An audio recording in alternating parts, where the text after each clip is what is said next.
Alright folks, sorry I already got started on this project without the camera, but so basically from inside the car you're going to come in and you're going to take off the shift knob. That just unscrews counterclockwise, and then you're going to take off this shift boot, which for me, you know, just always has been falling out of place anyway, so it's really easy to take off. And then the console kind of is in here somewhere. There'll be a little rubber cover that sits here, and there's a 10mm bolt under it. There's a rubber thing that sits in your cup holder, and there's a 10mm bolt under there. And then from the inside, there's this metal bracket, which has, you can see it has one of those plastic things, body clip kind of things, but there's a 10mm bolt on the other end of the metal bracket connecting it down to the body. So I just take off that bolt and leave the plastic thing, and just leave that bracket hanging on with the console. So those three bolts, and then towards the top there's just a plastic snap on each side. So basically just kind of pick up from here and then you're out. Next, this little thing sits here, and you have a there's two 10mm bolts, and I think they have Phillips heads on them, but you already have the 10mm driver in your hand. So for me, I took these two bolts out, and then these little plastic clips on the top, they just like kind of came out. I didn't have to actually like pry the middle part out. The whole thing just kind of fell out. I don't know if they're even the right size for the application or the right color. I don't know. I'm not sure if those are original or not. So then, once you got that out, you're left with this shift lever. Oh, you have this big guy is on top of the shift lever still. And that kind of unscrews. You kind of push down on it, pull up on it, and just twist it counterclockwise. It doesn't actually have screw threads, but on this thing there's this knurling that's like directional. So if you twist, I believe counterclockwise, it comes off fairly easy. But yeah, it's I'm not sure what kind of mechanism is in here to hold it, other than just a close fit. Maybe there's some kind of a spring, some kind of a detent spring-loaded thing, I don't know. But anyways, then this guy's down in here, and you have this little rubber boot on it. So peel this rubber boot up off of the edge of this lip around here, and just kind of slide it up. And then you'll see this shinier bit. There's a spring underneath it, and that's kind of locked in. See, it has the slots on the side. That's locked into these two little teeth right there, little pins that project. So, kind of with both hands, or like with your two thumbs, you just push down on the edges of this thing, and it'll go in there against the spring even farther than it already is, and then you can twist it counterclockwise, and that. Twist it counterclockwise, and that allows those pins to make their way out of the slot, and then this whole thing comes out nice and greasy. So that's pretty much it for inside the car. I'm gonna I'll take this plastic bag, and it probably use a smaller bit of plastic, but take this plastic bag, set it on the thing like that. A dinky little rubber band to hold it.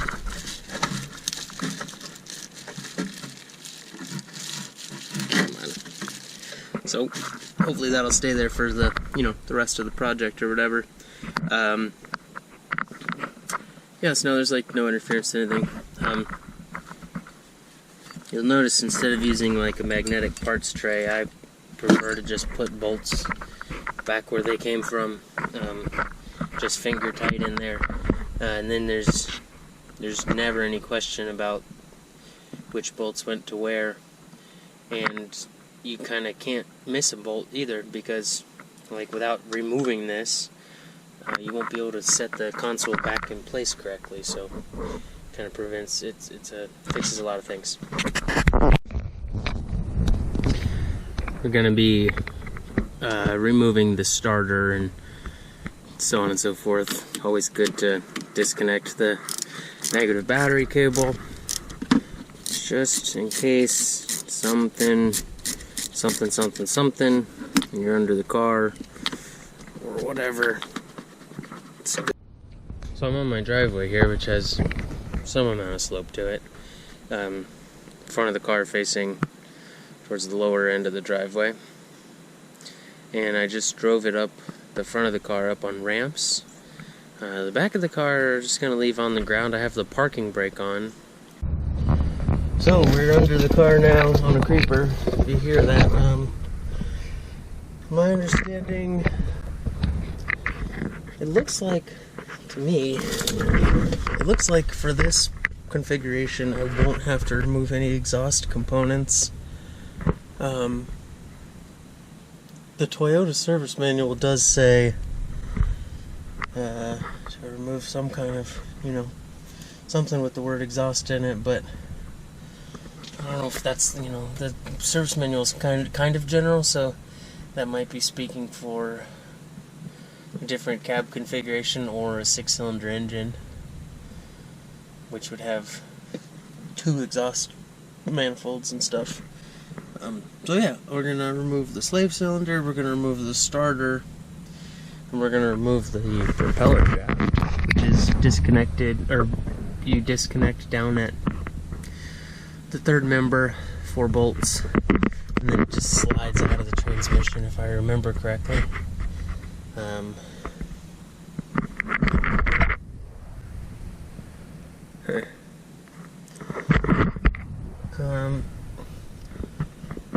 At some point we'll disconnect this cross member, and this, I believe Toyota calls this the rear engine mount. It's mounted to the end of the transmission, but rear engine mount, or engine mount 1 rear, or something weird like that is what the service manual calls it. Well, let's get at the starter.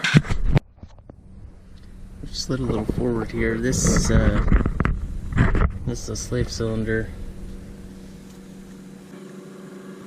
I believe the starter is held on with 2 bolts. I should just look in the manual, but we'll figure it out one way or another. There's one here. I'm facing forward right now. There's 1 bolt here, and then I see another one yonder. We'll see if I take those 2 bolts out, if the starter's free or not. All right, regular socket. Let's see.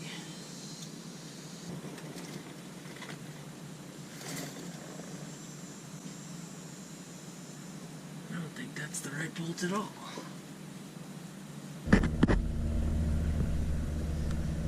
It's one of those.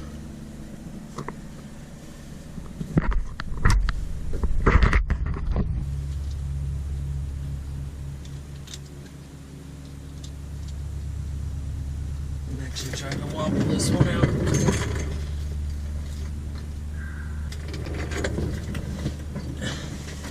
If you don't have any kind of socket extensions, ratchet extensions that wobble, you might consider getting some for this kind of job.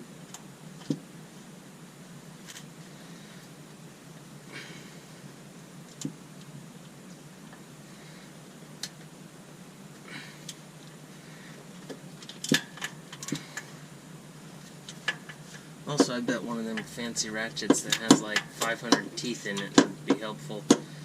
You get the most out of each stroke when you don't have a lot of room to move the handle.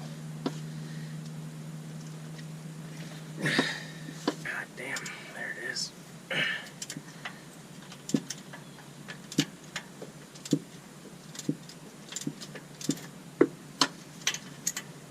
So I think there's 7 bolts around the periphery of this thing, and I'm not even at the top one. I'm, 1 off to the left, and it's not easy to get to. So that top one's going to be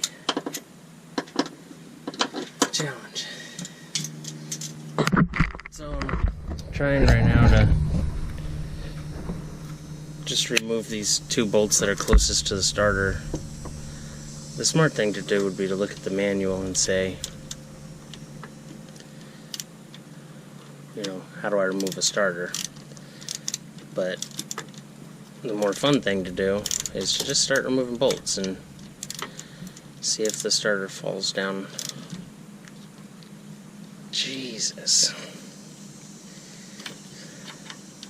That bolt is very happy just being in its hole. That other bolt, this one, I've broken it loose, but not near enough to get rid of my fingers.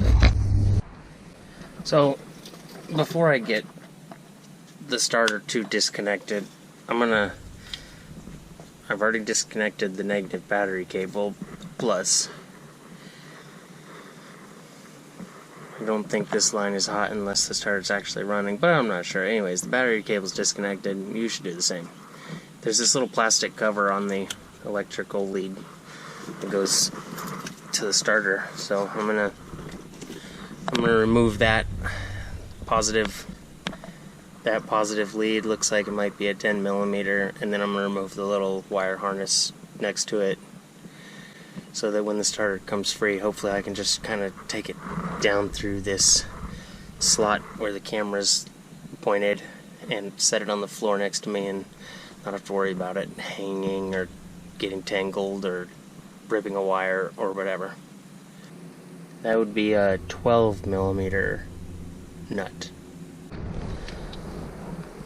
So yeah, 12 millimeter nut right there.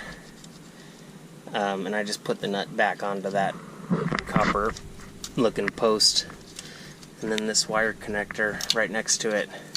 This wire connector I just got out with my thumb. You shouldn't need a screwdriver or anything, just kind of this like button on the bottom side of it, and it came out pretty easy.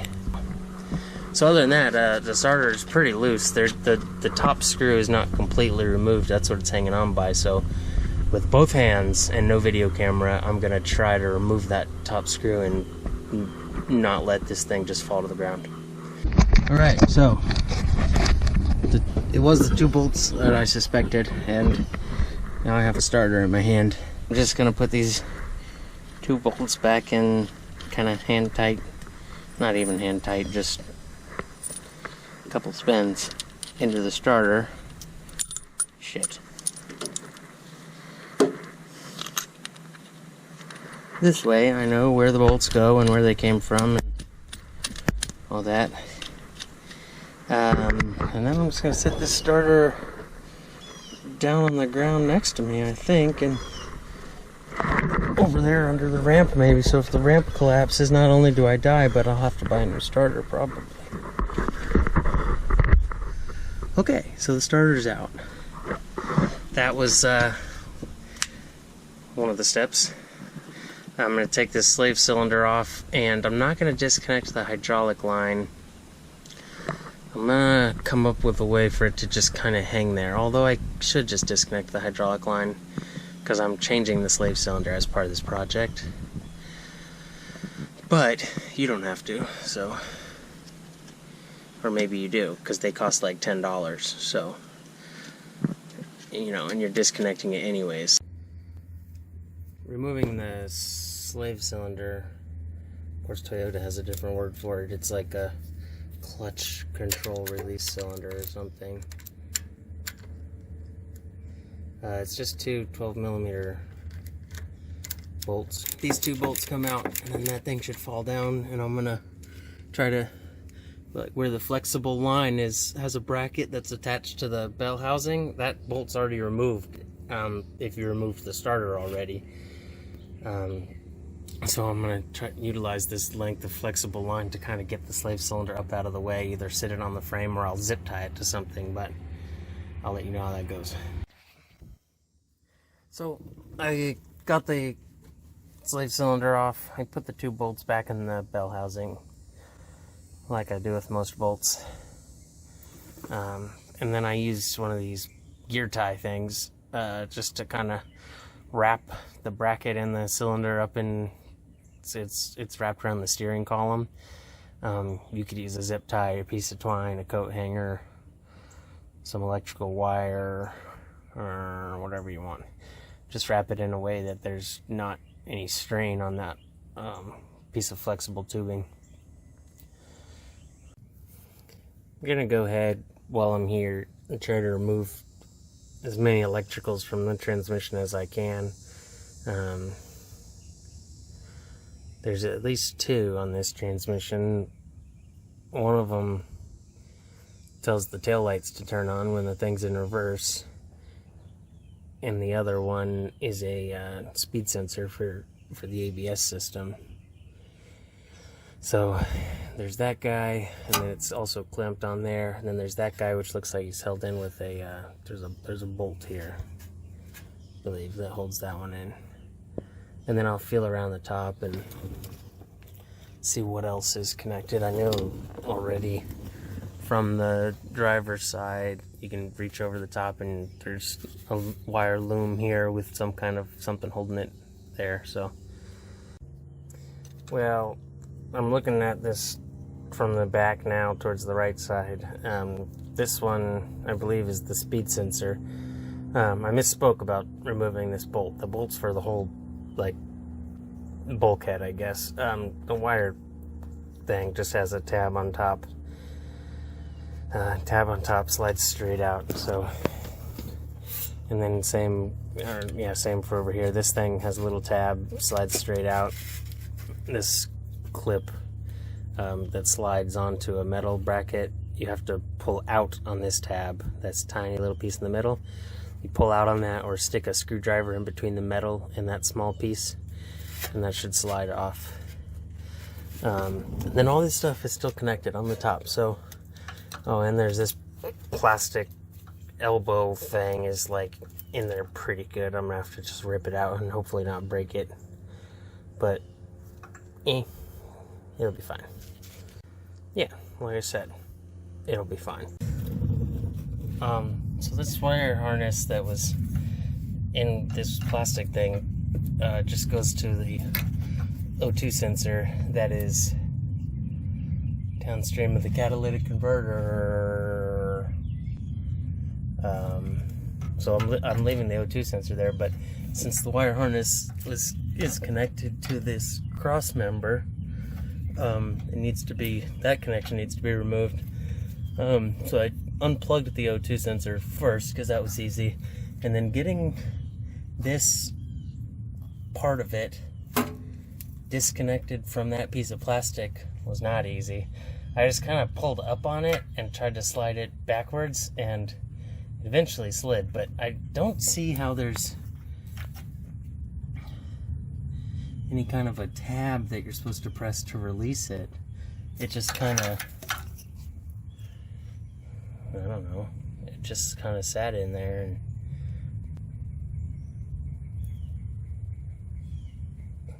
yeah, no focus. It just kind of sat in there, and pulling it hard enough kind of breaks it loose. If it breaks, you just zip tie the thing back on. Been sitting here for like 20 minutes trying to figure these things out. There's two of these on top of the transmission. I just got this one finally disconnected. I'll point to it on the screen, but that's what the system looks like. So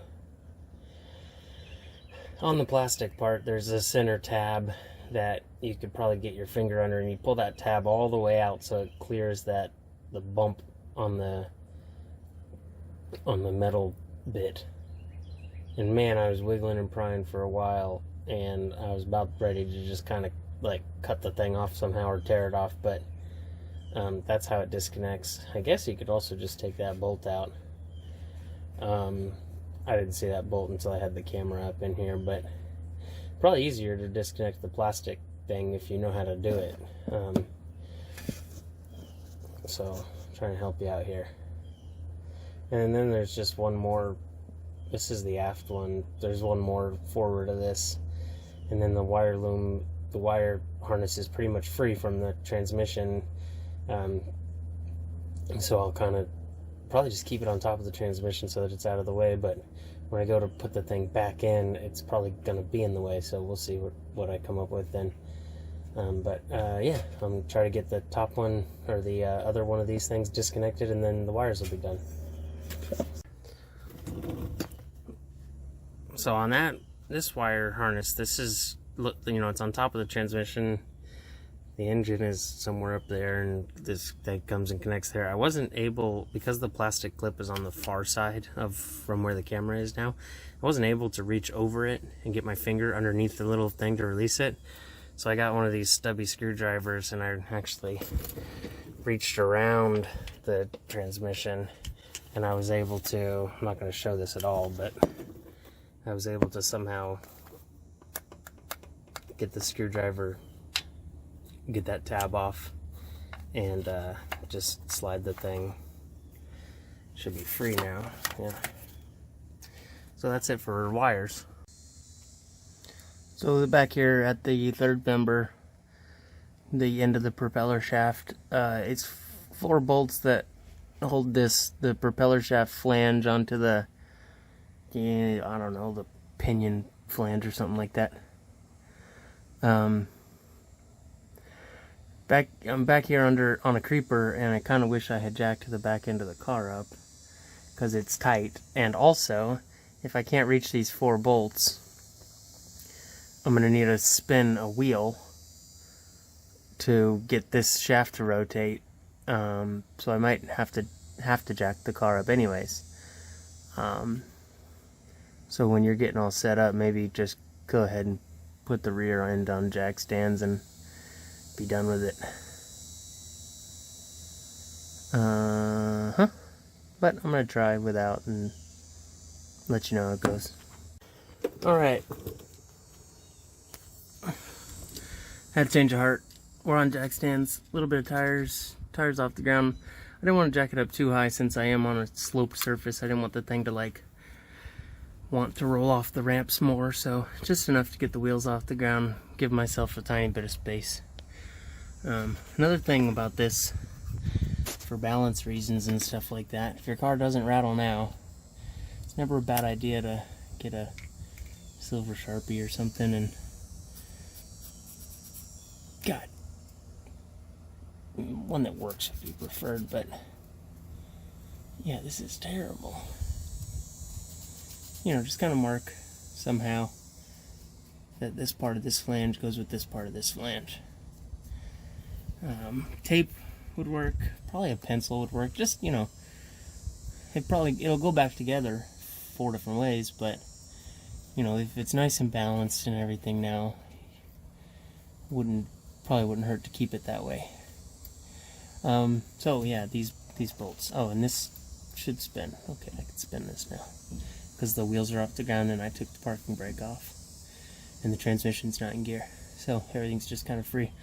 If this car falls off the ramps and jack stands, it's nice knowing you guys.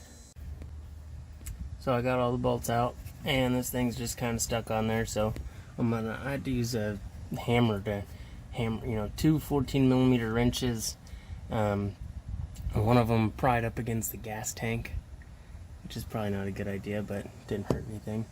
And then the other one just kind of wrapping on it with a hammer to break those loose. I'm the one that installed those. I must have used some good Loctite or something, because they were tough, but they aren't corroded or anything. They were glued together. Okay, onward. So just break that off with, hit it with a hammer a few times, starts to come off, and then the back end will fall on you and hit you in the face. And then on the transmission side of the propeller shaft, it just slides in there. It's a spline. I don't know if you can really see the splines on that, but the propeller shaft has it just slides in there.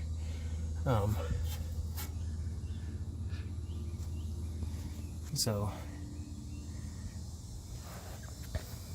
you disconnect the drive shaft there on the rear end, knock it off with a hammer, take the, put yourself in the middle of it, and then just slide it forward, and it'll fall out. And I went ahead and put it in the garage so it's out of the way. Now I'm going to remove some bolts from this engine mount. I don't know if I'm going to remove the ones on the side of the engine there or underneath the cross member. There's 4 bolts that hold the actual engine mount to the cross member. I'll probably disconnect those, so the transmission will still be sitting on this thing, but I'll be like pretty much ready to start thinking about supporting the weight of the transmission and bringing it down and stuff like that. So underneath the cross member, I removed these 4 bolts. They're 12mm bolts. They're not very long. They're big sloppy holes. They're just, they're just to hold an isolator. So the weight is just downward. So they're pretty easy to remove. I'm going to try to show you here that the whole thing, the thing is loose. If I push up on the transmission, I don't know if you can see it, but it's the weight of it is sitting on this member, but that's it. It's free other than that. I'm going to go ahead and loosen the 4 bolts that hold the cross member on. They're 14mm nuts and 14mm bolt heads. I'm just breaking the nuts loose. Like you can see, this one's already loose. Well, whatever, loose enough. That way, once I get the transmission jack under here and it's in the way of everything else, those will be just kind of easy to pop off, hopefully. Yeah, 2 on each side, 14mm. Just loosening them, not taking them off, because those bolts are holding the weight of basically the whole transmission from the end of it. Also, before I get the transmission jack under here, I'm going to go around and bust as many of these nuts as I can. So on the bell housing. So these 2 on the bottom are easy, 14mm. The ones that held the starter on are already done, and I'm just going to kind of work around. Looks like I'm going to remove this this metal bracket here that holds the, or I guess that's the bottom of the exhaust manifold. Just kind of holds it to the engine transmission for vibrational reasons, I'm guessing. But I'm going to remove those two bolts completely and at least loosen that one so I can swing that thing out of the way. And yeah, like I said, I'm just going to kind of feel around, and I don't know what sizes they are, but there's nuts all the way around this thing, and I'm just going to go put like a, take a quarter turn off of every one of them, hopefully. Oh, and there's also forward facing nuts. I think there's only 2. One on this side and one on the other. I'm not sure about that, but yeah, you know. So I'm going around with a 17mm socket. Maybe the forward facing ones were 14 or 15. I think they were smaller, but there's the 2 that hold that bracket on, I believe, were 17mm, and then there's at least one more up around the corner that you're not going to be able to see, and there's definitely one towards the top up here. I don't know if it's on direct center on the top, but anyways, I ended up, you got to use a unique combination of extensions to get the wrench in a place where you can work it. But what I ended up doing was using every 3/8 extension I have. So there's like a 3-inch, a 6-inch, a 12-inch, another 6-inch, and then a tiny little stubby one. So I'm back here, right at the back of the transmission, cranking all I can. There's a lot of flexibility in this, so you don't get a lot of stroke, but just to break them free, I don't know, maybe that's the way to do it, maybe it's not. Maybe you're a better mechanic and you have an impact gun, which I should probably just go ahead and buy. But anyways, that's how I did it. So I believe all the bolts are broke loose. The next step is to get the jack under here and get the weight of this thing on the jack. It's the heaviest part of the transmission, because you got to support it kind of from the CG.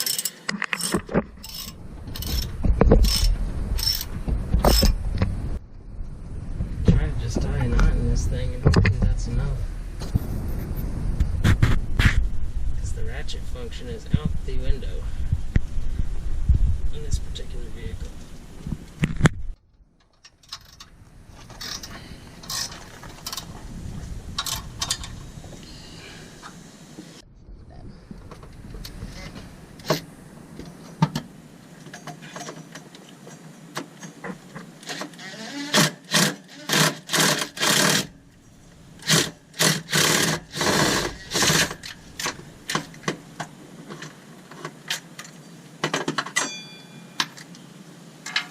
Alright.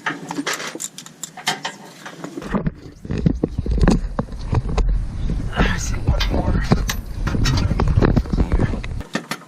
Look at that. I'm just removing all the bolts until it gets at least down to the last two, and then it's going to be like, I'll have to make sure, you know, I'll have to double check my the balance on this jack, because I could be wrong currently. It's holding the weight of the transmission. I don't know if it's doing it well.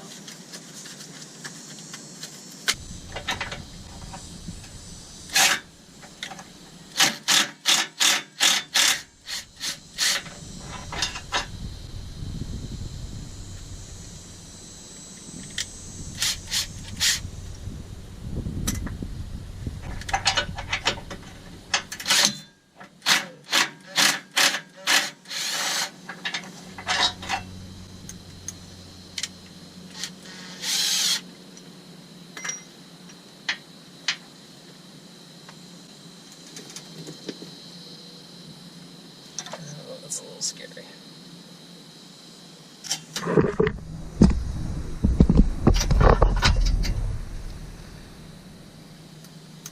Crossmember bolt.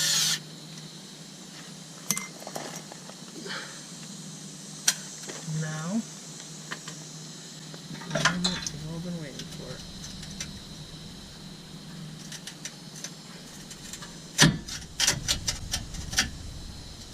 I don't know how this got in here. With a hammer, probably. Careful.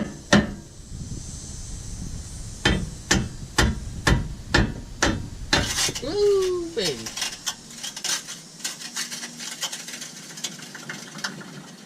Oh, and that's how you remove that cross member.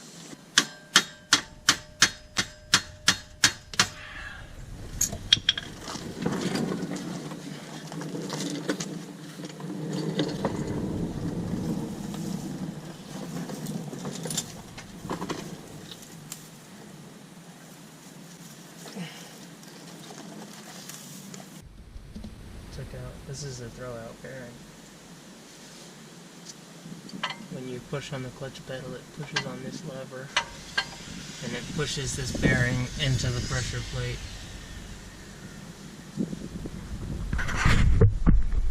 This looks fine too, but definitely gonna change it.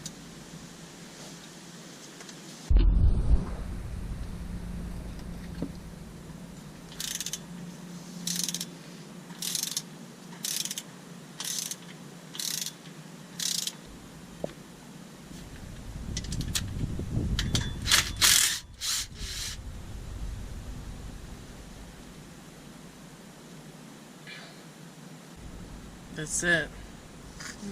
That's the torque to yield bolt.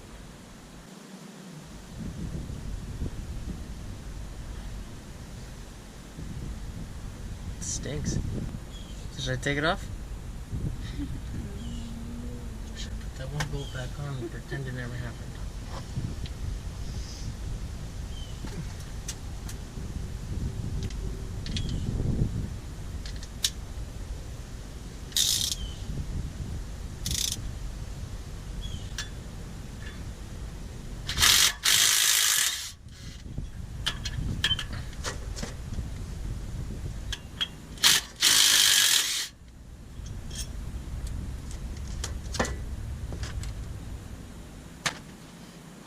Is there one more?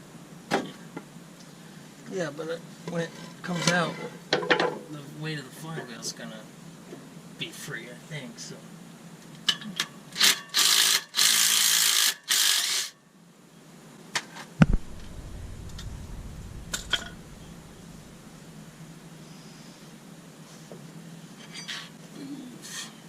Heavy? I'm gonna wipe some of the gunk off of this flange.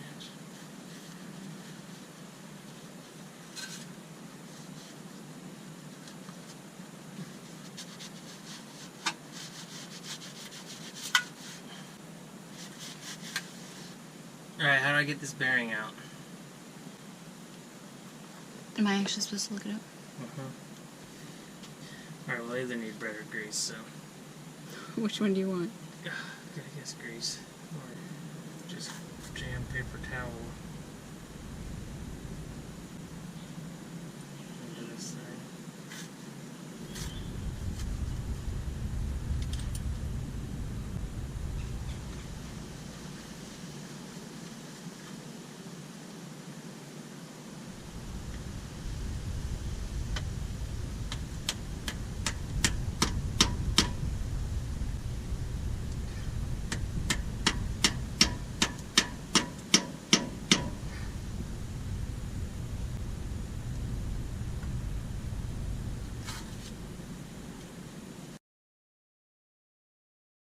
we got the bolts. 14 millimeters.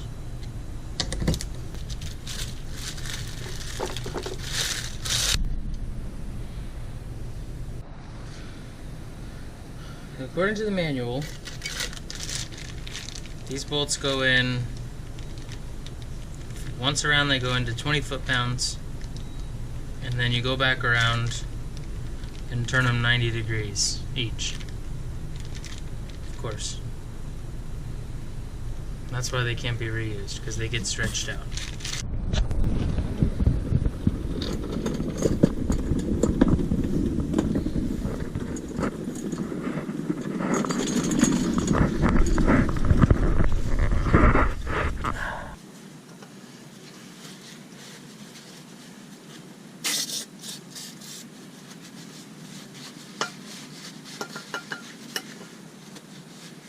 Just clean it up a little.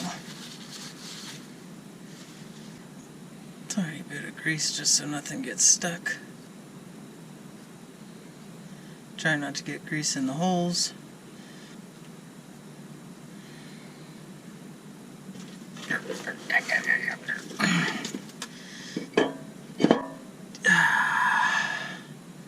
Beautiful.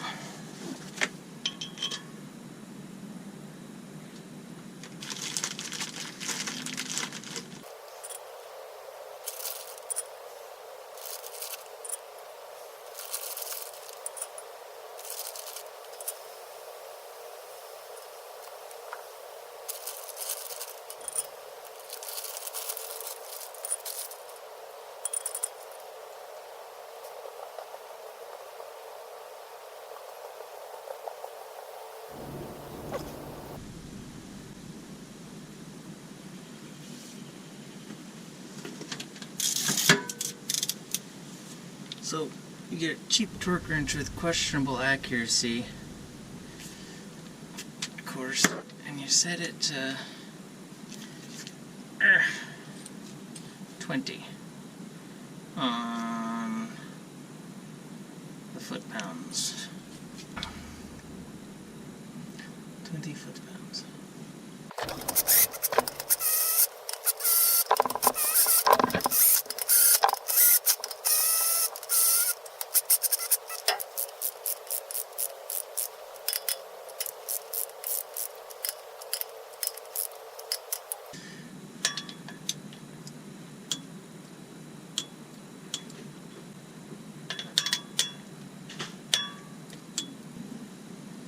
So these all gotta go sideways, basically.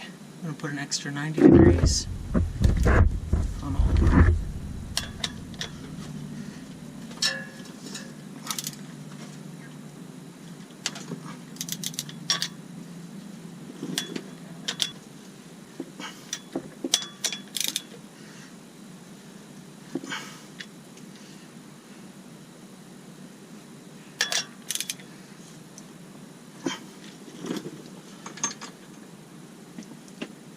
Those all look like 90 degrees to me. This is the clutch kit, non-asbestos.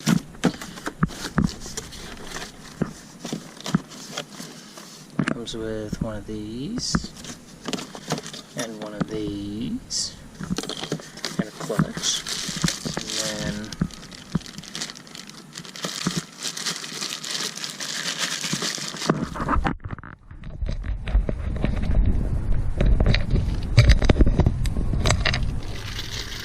next step is to get this bearing in place, which I don't really know how deep it goes in there. The previous one was slightly recessed, so I'm just gonna find a way to tap it into place and make it slightly recessed. You definitely, I don't think you want to bottom it out in the chamber, the bore that it's in, but so the idea here is to find a socket that is just smaller than the outside, the outer diameter of the bearing. If it's the same size or bigger, as you're tapping it in there, your socket's probably going to get stuck. Well, maybe that's a good thing. Who knows? So I'm going to use the approximators to make sure here. 32 and 0.04. This particular socket is 31.7, so that should work. I had this one too, which was suspect 31.6. Ah, I might use that one. Nah, I use the black one. It's made for impacts. And I think I'm going to be impacting it. So hopefully that socket doesn't get stuck in there. So this bearing is sealed on both sides, so I don't think it matters which way it goes in. And I hope it doesn't matter how deep it goes in.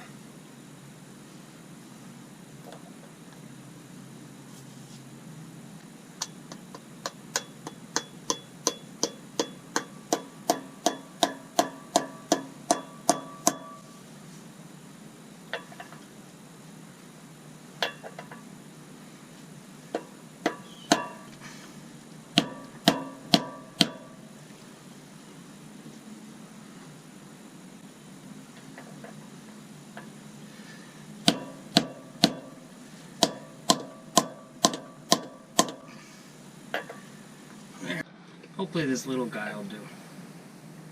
I don't know what he thinks. Is that good enough? I made that so that it's just into there's a chamfer there. And it's pretty much flush with the bottom of the chamfer. Actually, it's a little proud, so I'm going to go a little more. So that's definitely below the, or inside, forward of the edge of the chamfer now. Which I don't know if that's appropriate or not, but I hope so. So, clutch alignment tool. I don't know why this back end spins. Maybe I should read the directions. I suppose the tool goes in like that before you do all this. And that guy goes there. And that guy goes there.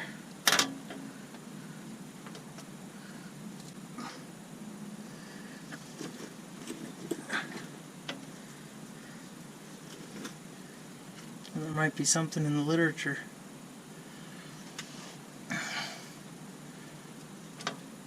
about somehow aligning this with a certain way on the flywheel, but the fact that it can go at least 3 different ways makes me think that I'm just going to put it this way. So these bolts I'm reusing, and I'm going to give them a little bit of blue Loctite.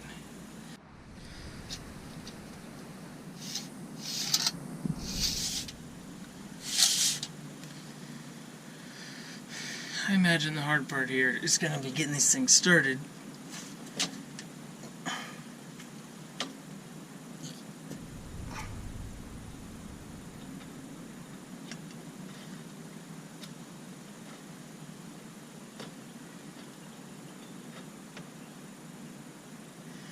Cool. It might be just long enough to get started and no extra. Because I think because of the pressure plate, this thing is wanting to stand off of the flywheel a little bit. Like, I'm not sure. I'm gonna, when I crimp it down, I'll have to, we'll see if it comes together or not without breaking anything.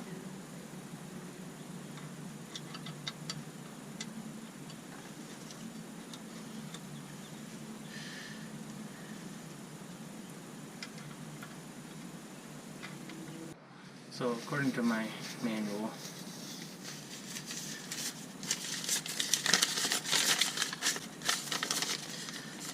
clutch bolts, 14 foot-pounds. Not a lot. That is not a lot.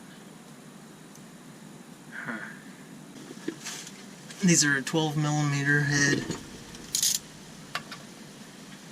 Guess I should, if I'm doing the torque wrench thing, I might as well do the torque wrench thing.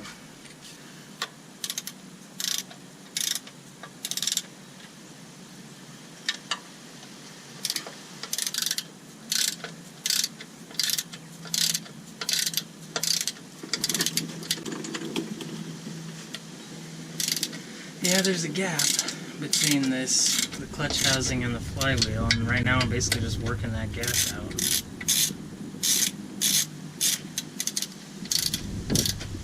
And I believe working that gap out is what, that's preload on the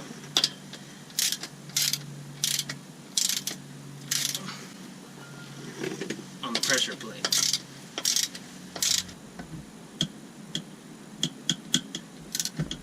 So that's clicking. That's clicking too. So that's it for the engine side of things until we start, actually putting the transmission back on the engine. This kit came with some little tube of grease, and it says spline lubricant. Apply evenly to spline. So I'll put that on the transmission side of the spline. And I also have to put the throwout bearing in its little retaining ring, and I think you're supposed to lubricate these points too, on the bottom side of this and out here where the slave cylinder pushes into it. I'll just put a little dab of this spline lubricant on those points. Should probably clean them up a little. Probably just clean them up with a paper towel.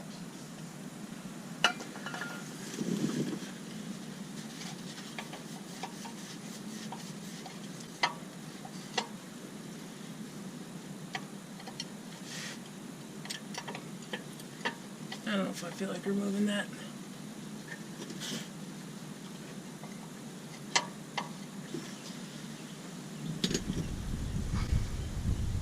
Now, this throwout bearing, these two metal surfaces ride on these two metal surfaces.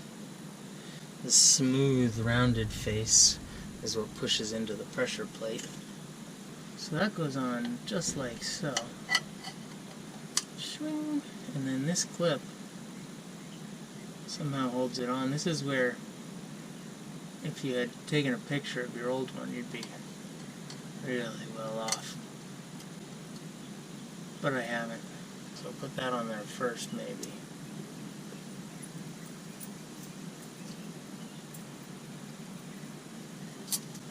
No. You gotta go to the other side, you gotta think about it. Look at it some more. Oh, actually,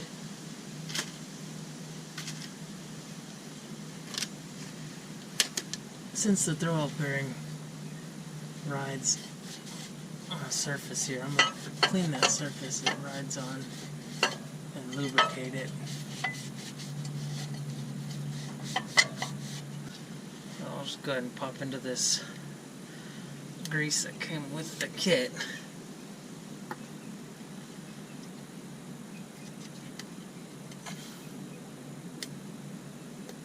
And just put a little on there.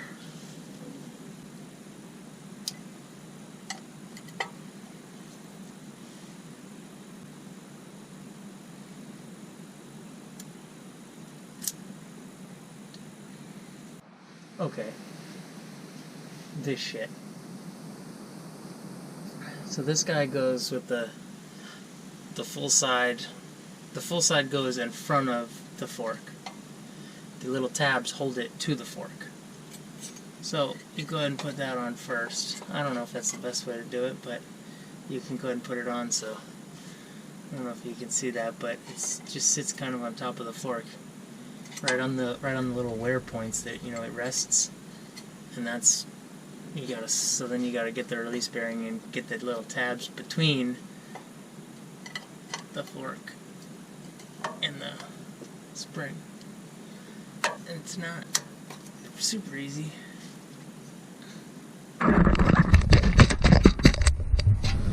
But hopefully you can see it. Probably not. The part of the fork, the part of the clip that connects the two halves of it comes and goes over. Yeah, I'm not going to explain it. You gotta just figure it out. And that guy.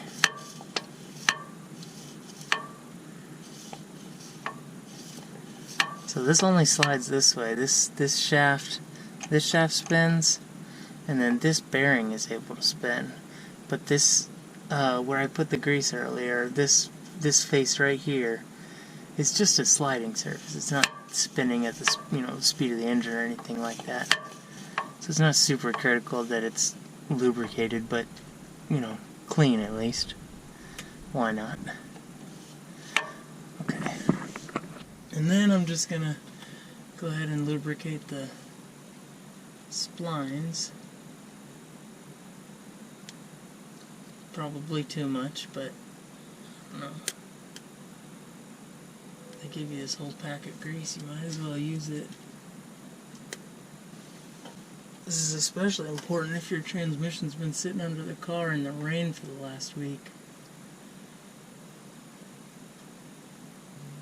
Alright, so there's a start for that. Next I'm gonna get all the bolts to attach the transmission to the engine. I'm gonna have them here next to me, and I'm gonna have at least one of the right size sockets on, probably the 15mm, the lower ones. And I'm gonna inch this thing up to the engine, and hopefully it just lines up really easily. I wiped up this flange a little bit with a paper towel and some brake cleaner, but I'm not gonna scrape it or anything. It's not like an oil seal or anything like that.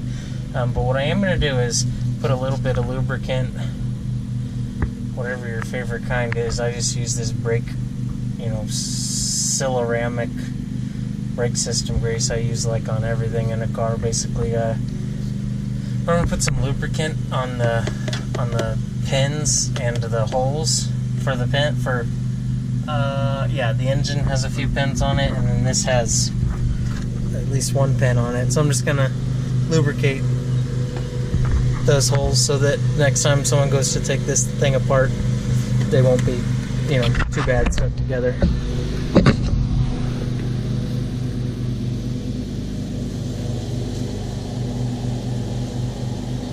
Maybe there's only 2 pins. Yeah. Is that right? Yeah, there's one on the engine, one on the transmission.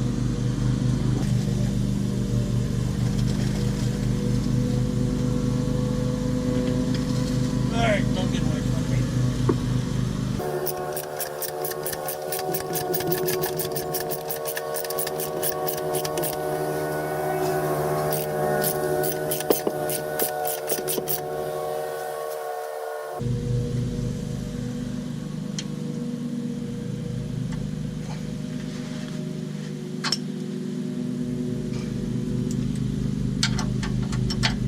I was able to get the transmission lined up with the engine by shaking it a lot, and once I got it mostly lined up, I got these bottom 2 bolts in just till they were they're not tight, but just to the point where they were engaged and not cross-threaded. So I tightened them, and it kind of pulled the transmission forward. And then I went to the back and put the cross member in. I had to lift up on the transmission a little bit by hand because my jack's not adjustable in that way, but just pushed up by hand, put the 4 bolts in across, and those are all torqued down, but the transmission is resting on the cross member. It's not fastened to it, so I'll have to do that. The holes don't line up, and according to my paper, Jesus, the top bolts are 53 foot-pounds, so torque wrench,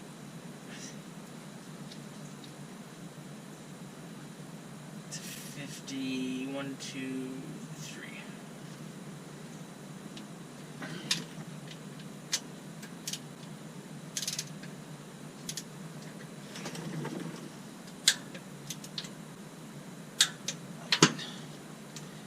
Alright, and then the only ones left are the very top 2, which are the very shittiest.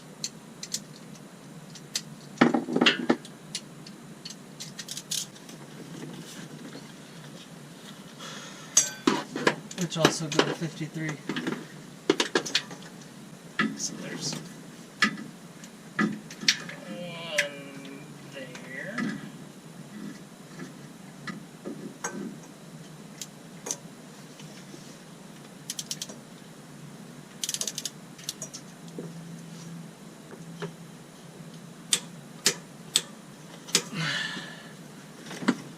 Okay. There's the one there, and I think on the other side of this mess.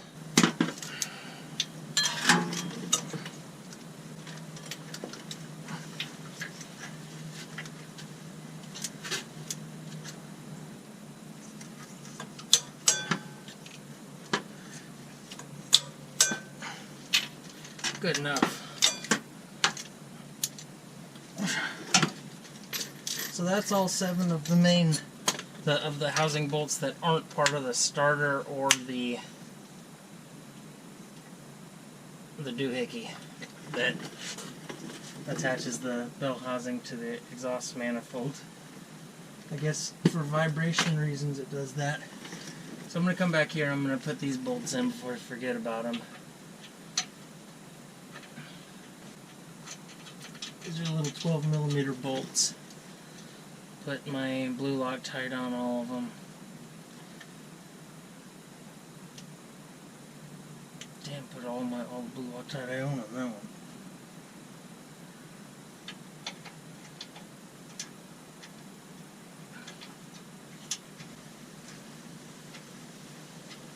These guys are light, I think, let's see, 14 foot-pounds, which I don't even know if that's worth adjusting my thing to. It's just basically 0. 14 it is. 14 is not 0. It's 14.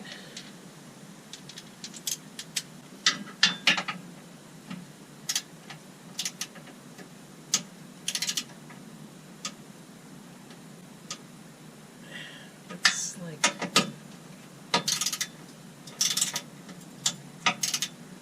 14's not enough. I'm protesting.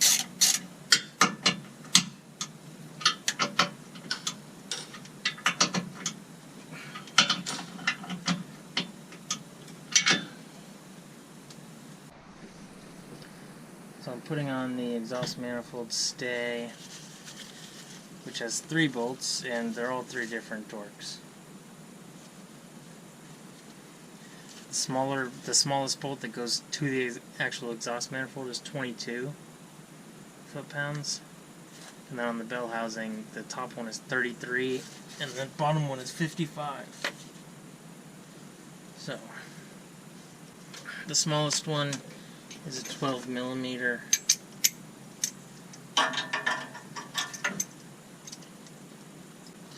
That's the one that goes to 22 foot-pounds.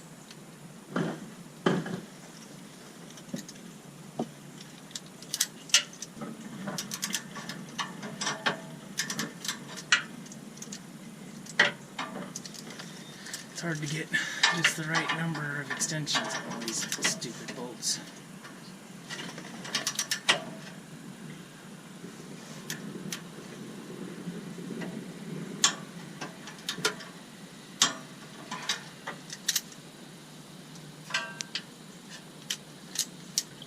So both of these, the bottom one's 17, they're both 17, and the top one gets torqued to 33 foot-pounds,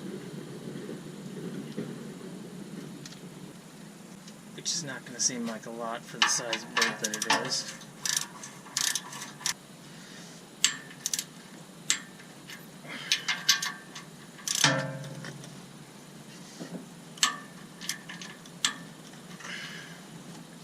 And then the bottom one is 55.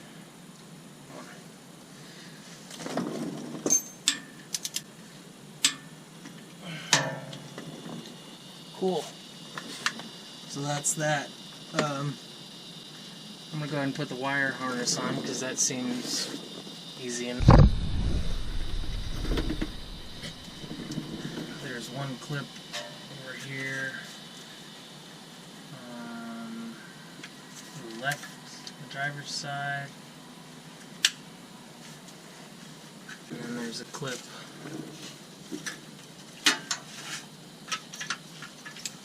up top on the passenger side, farther back.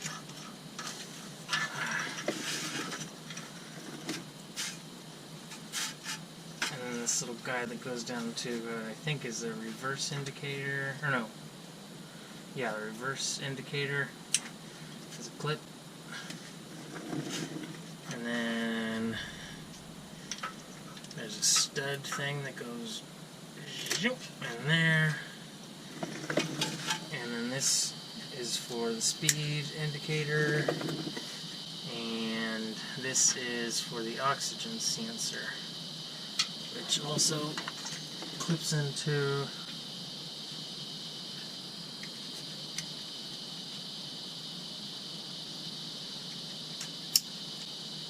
this frame rail, like so.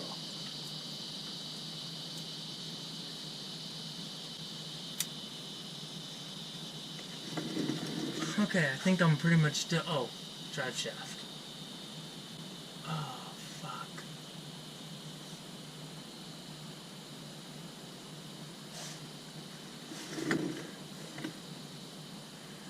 Well, let's get the drive shaft in.